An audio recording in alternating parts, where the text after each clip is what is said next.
ছোট্ট গ্রাম মদিনার উপকণ্ঠে বাস করত এক তরুণ রাখাল, যার নাম ছিল সালমান।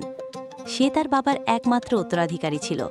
গুটি কয়েক ভেড়া আর এক ফালি ছোট জমি, যা থেকে সামান্য ফসল ফলত। সালমানের জীবনে একটিই নীতি ছিল, আল্লাহর পথে ব্যয় করা। তার সম্পদ কম ছিল, কিন্তু তার হৃদয় ছিল প্রশস্ত। একদিন গ্রামে এক বহবা দুর্ভিক্ষ দেখা দিল। ফসল নষ্ট হয়ে গেল, কুয়াগুলো শুকিয়ে গেল, মানুষের মুখে হাসি উঠাও। সবাই চিন্তিত।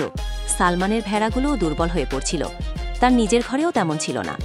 সালমান যখন তার ভেড়া চড়াচ্ছিল, তখন দেখল একটি বৃদ্ধা মহিলা একটি গাছের নিচে বসে কাঁদছেন। তার পাশে একটি ছোট শিশু ক্ষুধার্ত মুখে তাকিয়ে আছে। সালমানের মন কষ্টে ভরে উঠল। তার কাছে মাত্র একটি রুটি ছিল, যা সে সকালের নাশতার জন্য রেখেছিল। সে বিনা দ্বিধায় রুটিটি বৃদ্ধার হাতে তুলে দিল। দাদিমা, এই রুটিটা নিন, আল্লাহ আপনাদের সাহায্য করুন। বৃদ্ধা অবাক হয়ে সালমানের দিকে তাকালেন। বাবা, তোমার নিজেরই তো কিছু নেই, তুমি আমাকে দিচ্ছ? সালমান মুচকি হেসে বলল, দাদিমা, আল্লাহ কোরআনে বলেছেন, তোমরা যা কিছু ব্যয় করো, আল্লাহ তার প্রতিদান দেন। আমার বিশ্বাস, আল্লাহ আমাকে আরও উত্তম কিছু দেবেন। বৃদ্ধা রুটিটা নিয়ে শিশুটিকে খাওয়ালেন এবং সালমানের জন্য মন থেকে দোয়া করলেন। সালমান সেদিন অভুক্ত রইল, কিন্তু তার মনে এক অদ্ভুত শান্তি ছিল। এর কয়েকদিন পর সালমানের ভেড়ার পাল থেকে একটি ভেড়া হারিয়ে গেল। সালমান খুব চিন্তিত হয়ে পড়ল। এই দুর্ভিক্ষে একটি ভেড়া হারানো মানে অনেক বড় ক্ষতি। সে সারাদিন ভেড়াটিকে খুঁজতে লাগল, কিন্তু কোনো চিহ্ন পেল না। রাতে সালমান যখন হতাশ হয়ে ঘরে ফিরছিল, তখন তার এক প্রতিবেশী তাকে ডাকল।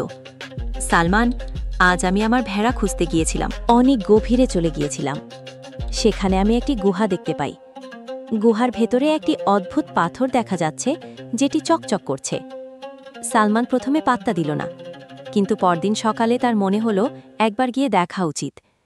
সে সেই প্রতিবেশীটিকে নিয়ে গুহার দিকে রওনা হল।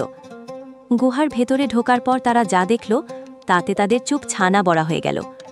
গুহার ভেতরে শত শত মন সোনা দানা ও রত্নরাজি চিকচিক করছে।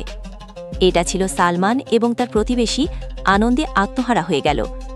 সালমান নিশ্চিত হল যে এটি আল্লাহর পক্ষ থেকে তার প্রতিদান। সে যে রুটিটি দান করেছিল, তার বিনিময়ে আল্লাহ তাকে এত বড় সম্পদ দান করেছেন। সে গুপ্তধনের একটি বড় অংশ গ্রামের অভাবী মানুষের মধ্যে বিতরণ করল এবং বাকিটা দিয়ে নিজের জীবন ও ব্যবসার উন্নতি করল। সালমান কখনও তার দানশীলতার নীতি থেকে সরে আসেনি। সে সর্বদা মনে রাখত, আল্লাহ যাকে দান করে তাকে বহুগুণ বাড়িয়ে ফিরিয়ে দেন। দানশীলতা শুধু সম্পদ বৃদ্ধি করে না, বরং মনকে প্রশান্ত করে এবং আল্লাহর রহমত টেনে আনে। এই ঘটনাটি গ্রামের সকলের কাছে এক শিক্ষণীয় দৃষ্টান্ত হয়ে রইল, দানের মহিমা এবং আল্লাহর প্রতিদান।